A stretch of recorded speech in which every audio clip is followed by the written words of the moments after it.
Čaute, dnes si povieme niečo o tom, čo musíš spraviť a na čo myslieť predtým, než sa chceš stať realitným maklérom. Prvá vec, musíš si kúpiť drahé hodinky, auto a obleky. Nie, vôbec to nie je o tom.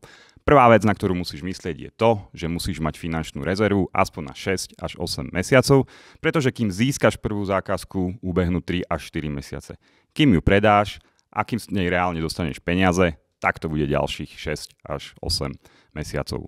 Druhá vec, stretni sa aspoň s 3-4 realitnými kanceláriami a najlepšie s jej majiteľmi, pretože aký je majiteľ, taká je celá realitná kancelária.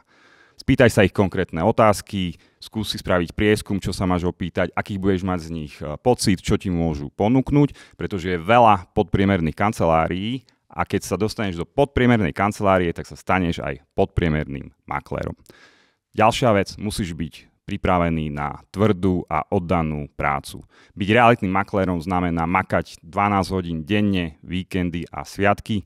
Nie je to tak, že úspech príde za pár dní. Ďalšou vecou je, že musíš očakávať, že tvoje okolie bude na túto prácu reagovať negatívne.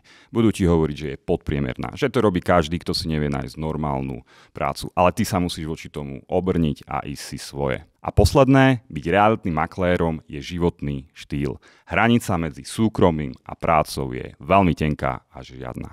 Na dnes všetko, sledujte ma. Čaute.